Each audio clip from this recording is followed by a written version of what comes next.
नमस्कार, मैं हूं मेघा चंदन। आप देख रहे हैं एपीसी वर्ल्ड न्यूज। शुरुआत करते हैं बिजनेस हिंदी बुलेटिन की हेडलाइन से। बेंगलुरु का ओएमआर सबसे लंबे फ्लाईओवर के साथ परिवर्तन का बनेगा गवाह। रिलायंस इंफ्रास्ट्रक्चर आज 174.1 रुपए पर हुआ बंद, जो बीते दिन था 174.7 रुपए। भारत को इंफ्रास्ट्रक्चर पर ज्यादा सावधानी बरतने की जरूरत। मौजूदा आबादी की जरूरतों को पूरा करने के लिए भारत को 2 अरब वर्ग फुट स्वास्थ्य देखभाल अचल संपत्ति की आवश्यकता। नकदी समृद्धि रियलिटी कंपनियां अधिक जमीन है खरीदती। आईटी हब के कारण आवासीय अचल संपत्ति की कीमत में हुई वृद्धि। रिलायंस समर्थित सोलर ईपीसी स्टॉक में back to back upper circuit की शुद्ध बिक्री में 140% का हुआ उछाल। गुजरात की वाणिज्यिक राजधानी के रूप में पहचाना जाने वाला अहमदाबाद राज्य और देश अग्रणी योगदानकर्ता के रूप में रहा है उभर। ईपीसी प्लेयर वेरिन सोलर को अधिक ग्राहकों तक ले जाने के लिए साझेदारी में मिला क्रेडिट। और आस्कम कंस्ट्रक्शन यानी ओसी पिछले 71 वर्षों में अग्रणी अंतरराष्ट्रीय ईपीसी ठेकेदार के रूप में हुआ विकसित। बुनियादी ढांचे के विकास में गुरुग्राम सेक्टर 70 से 77 को बढ़ाया आगे। पीएफसी ने आरडीएसएस प्रोग्राम के तहत डिस्कॉम के लिए रुपए 1.17 ट्रिलियन मूल्य की परियोजनाओं को दी मंजूरी।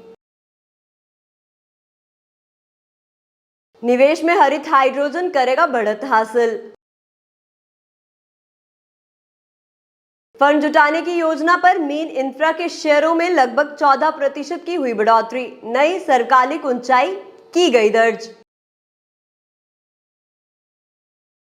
सरकार ने प्रमुख बंदरगाहों पर ग्रीन टग तैनात करने के लिए एसओपी की जारी।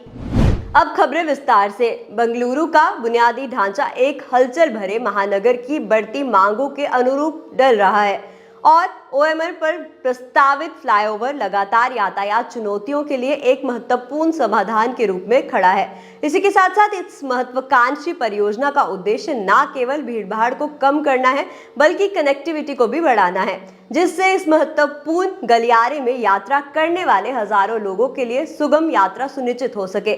उम्मीद है कि फ्लाईओवर शहर के परिदृश्य को फिर से परिभाषित करेगा, जिससे यात्रियों को ओएमआर पर अक्सर जाम की स्थिति से राहत मिलेगी।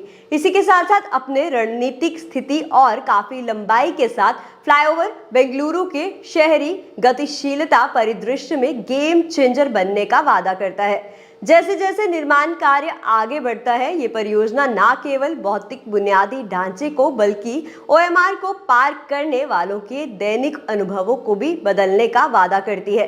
बेंगलुरु अपने गतिशील विकास के साथ इस विकास को अधिक कुशल और सुलभ शहरी वातावरण की दिशा में एक कदम के रूप में अपनाता है।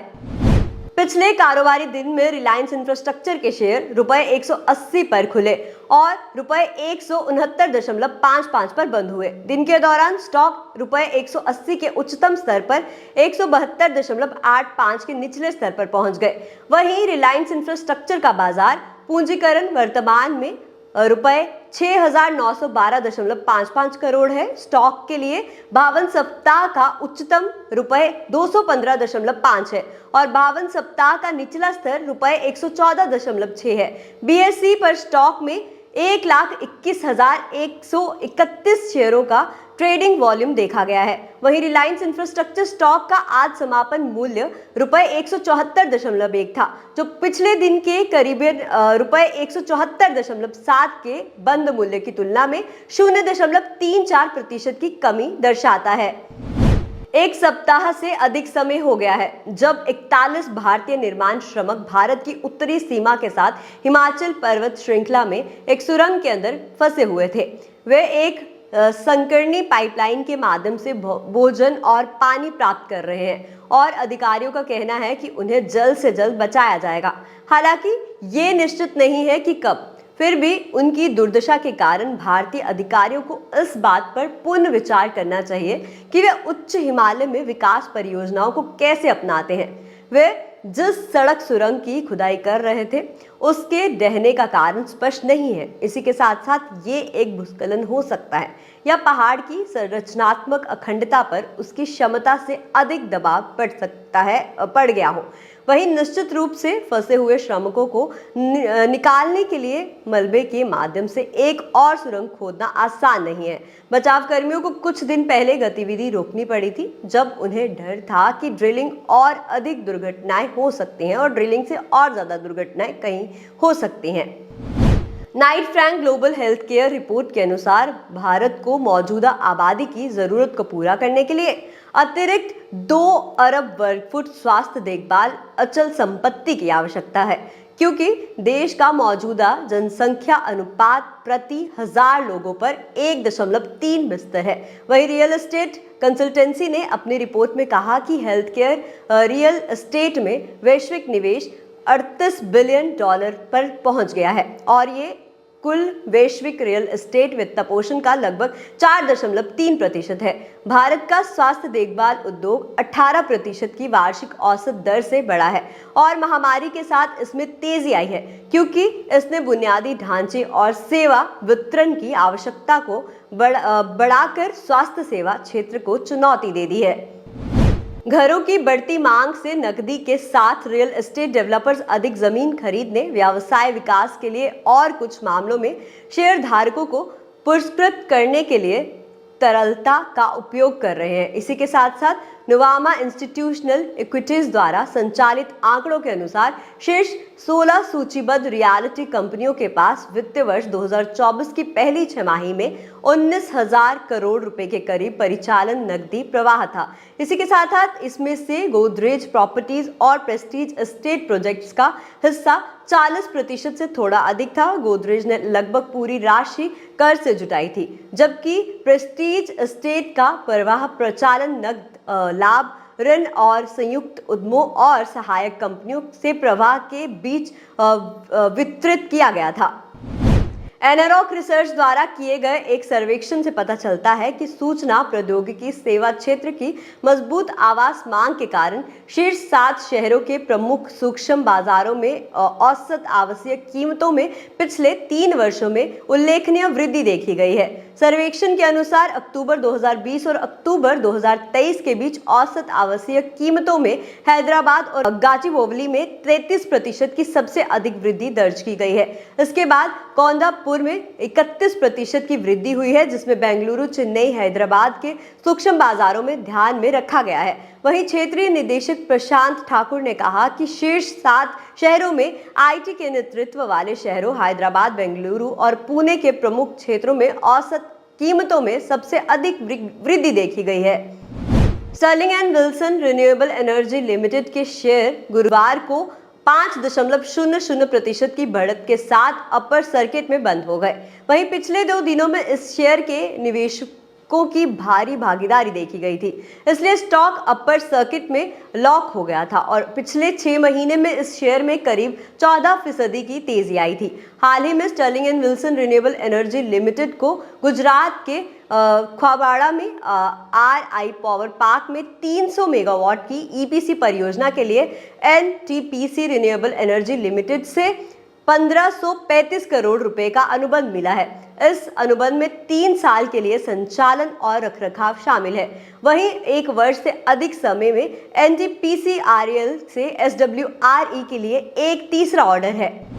गुजरात की वाणिज्यिक राजधानी के रूप में पहचाना जाने वाला अहमदाबाद राज्य और देश की आर्थिक वृद्धि में अग्रणी योगदानकर्ता के रूप में उभर रहा है। प्रगति के मामलों में सबसे आगे स्थित शहर राज्य की अर्थव्यवस्था को आगे बढ़ाने में महत्वपूर्ण भूमिका निभाता है, जो चल रही स्मार्ट सिटी पहल और अहमदाबाद के लिए अद्वितीय महत्वाकांक्षी मेगा प्रोजेक्ट्स द्वारा समर्थित है। गुजरात अपनी सक्रिय स्मार्ट सिटी परियोजनाओं के साथ पहले से ही शहरी विकास और तकनीकी उन्नति के लिए एक रास्ता तैयार कर रहा है।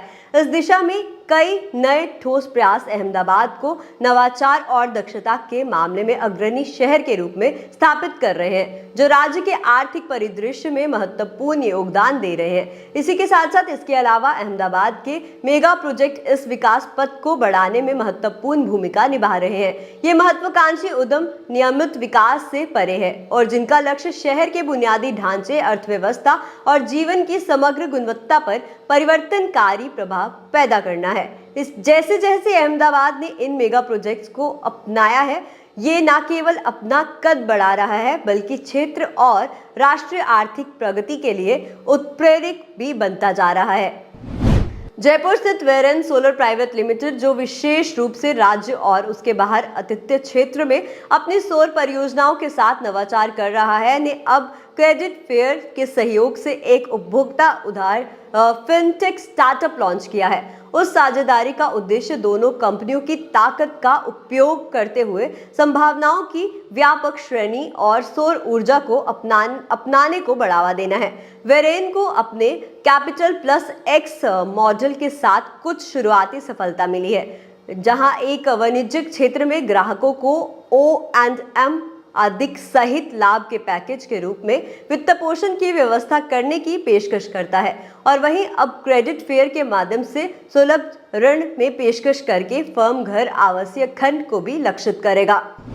और एस्कॉम कंस्ट्रक्शन पिछले 71 वर्षों में एक छोटे परिवार के निर्माण व्यवसाय से मध्य पूर्वी अफ्रीका और संयुक्त राज्य अमेरिका में एक अग्रणी अंतर्राष्ट्रीय ईपीसी ठेकेदार के रूप में विकसित हुआ है। कंपनी रियायतों में भी विकास और निवेश करती है। निर्माण समूह को लगातार दुनिया के शीर्ष वैश्विक ठेकेदारों में स्थान दिया गया है और MEP सिस्टम्स को कार्य में किसी भी परियोजना का मूल माना जाता है।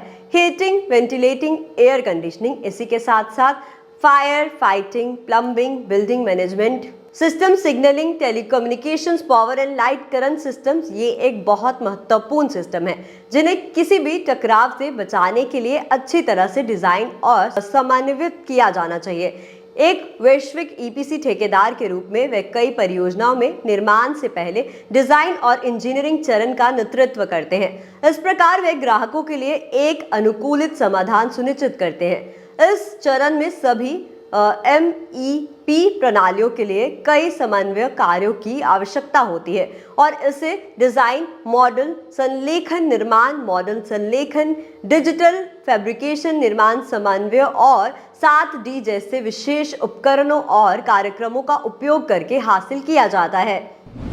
तेजी से विकास का पर्याय बन रहे शहर केंद्र गुरुग्राम अब एक बदलाव के शिखर पर है, जो सेक्टर 75 से 77 के रियल एस्टेट परिदृश्य को फिर से परिभाषित करेगा। वाटिका चौक अंडरपास का उद्घाटन दक्षिणी पेरिफेरल रोड के साथ गुरुग्राम के सेक्टर 70 से 77 को पर्याप्त बुनियादी ढांचे की प्रगति से प्रेरित एक परिवर्तनकारी चरण में ले जाने वाला एक महत्वपूर्ण क्षण है। वहीं यातायात की भीड़ को दूर करने और कनेक्टिविटी में सुधार करने की दिशा में एक महत्वपूर्ण कदम के रूप में वाटिका चौक अंडरपास हजारों यात्रियों और आसपास के क्षेत्रों के निवासियों के लिए खुशी लाएगा। इसी के साथ साथ ये लॉन्च गुरुग्राम में अगले मांग वाले सूक्ष्म बाजार के रूप में क्षेत्र की क्षमता के संकेत देता है, जो सेक्टर 75 से 77 के समापन केंद्रों के विकास की प्रतिध्वनि देता है, जहां कनेक्टिविटी और रियल एस्टेट के अवसर आपस में जुड़े हुए हैं। इसके अलावा इस क्षेत्र में घरों की मांग बढ़ाने वाली वाटिका चौक अंडरपास के आसपास के क्षेत्र सुविधा और जीवन की गुणवत्ता का मिश्रण चाहने वालों के लिए एक पसंदीदा विकल्प बन रहे हैं। वहीं प्रमुख बुनियादी ढांचे के विकास और DLF जैसे प्रमुख खिलाड़ियों के परिदृश्य में प्रवेश के साथ साथ सेक्टर 76 से 77 गुरुग्राम के अगले मांग वाले सूक्ष्म बाजार बनने के लिए तैयार है। गुरुग्राम में लगातार विकसित हो रहे परिदृश्य में बुनियादी ढांचे का विकास सेक्टर 75 से 77 को एक उज्जवल नए भविष्य की ओर ले जाने वाला प्रेरक शक्ति है, जहां कनेक्टिविटी और रियल एस्टेट के अवसर साथ साथ पनपते हैं।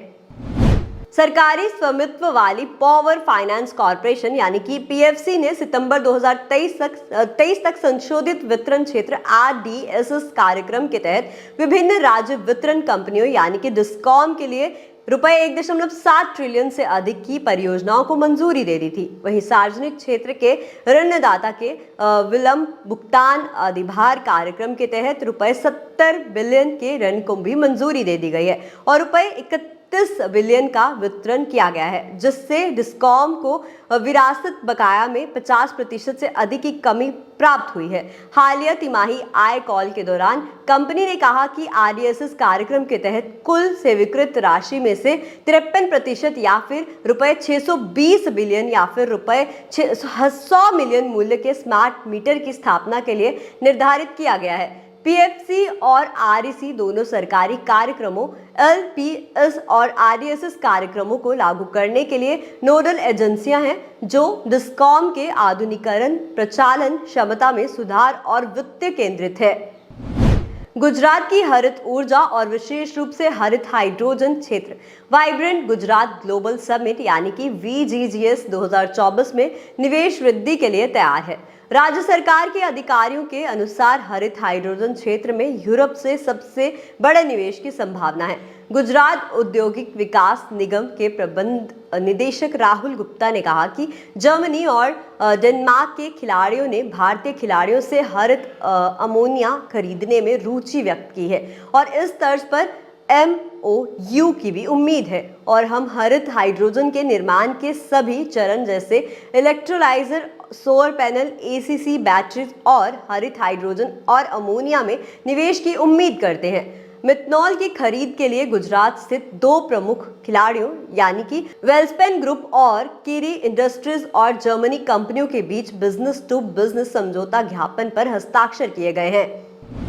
अग्रणी निर्माण कंपनी यानी कि मेन इंफ्रा कंस्ट्रक्शन के शेयरों में कंपनी की प्रस्तावित धन उगाहने की योजना से प्रेरित होकर गुरुवार को शुरुआती कारोबार में लगभग 14% की छलांग लगाई गई है, जो रुपए 181 प्रति शेयर के सरकालिक उच्च स्तर पर पहुंच गया है। वहीं बुधवार को एक एक्सचेंज फाइलिंग में कंपनी ने घोषणा की कि उसके निर्देशक मंडल की बैठक 29 नवंबर 2023 को होने वाली है। बैठक के एजेंडे में इक्विटी शेयर परिवर्तन प्रतिभूतियां, वारंट या ऋण प्रतिभूतियां, निजी प्लेसमेंट, पसंदीदा मुद्दा, योग्य संस्थान प्लेसमेंट या इन तरीकों के संयोजन जैसे विभिन्न उपकरणों को जारी करने के माध्यम से धन जुटाने पर प्रस्ताव शामिल है। बोर्ड द्वारा निर्धारित कंपनी की एक्सचेंज फाइलिंग के अनुसार ये प्रस्ताव कंपनी के शेयरधारकों की मंजूरी सहित आवश्यक वैधानिक और नियामक अनुमोदन प्राप्त करने के अधीन है। पोर्ट शिपिंग और वाटरवेज यानी कि MOPSW ने राज्य के स्वामित्व वाले बंदरगाहों पर परिचालन को हरित करने के लिए स्थानीय स्तर पर निर्माणित शून्य उत्सर्जन टग के साथ मौजूदा डिजिटल संचालित टग के प्रतिशील परिस्थापना के लिए एक मानक संचालन प्रक्रिया जारी की है। मंत्रालय ने 2047 के समापन होने वाली 5 चरण की समय सीमा निर्धारित की है, जिसके अनुसार भारत राज्य के स्वामित्व वाले बंदरगाहों को SOP के अनुसार ग्रीन टग ट्रांजिशन प्रोग्राम यानी कि GTTP के तहत अपने टग बेड़े के पूरी तरह से हरित बनाना होगा। पहले चरण में Jawaharlal Nehru port authority, Deendayal port authority, Paradip port authority और चिदम्बर नगर पोर्ट अथॉरिटी प्रत्येक 2027 तक 2 नए ग्रीन टग खरीदने, दूसरे चरण में 2027 और 2030 के बीच इन 4 राज्य संचालित प्रमुख बंदरगाहों में चलने वाले कम से कम 50% टग ग्रीन टग होने चाहिए और इसके अलावा MOPSW के तहत अन्य सभी प्रमुख बंदरगाहों में कम से कम 25% टग बेड़े GTTP के अनुरूप होने चाहिए। इस चरण में बैटरी विद्युत प्रबंधन के अलावा हरित ईंधन जैसे मिथनॉल, हाइड्रोजन आदि को अपनाना भी शामिल हो सकता है।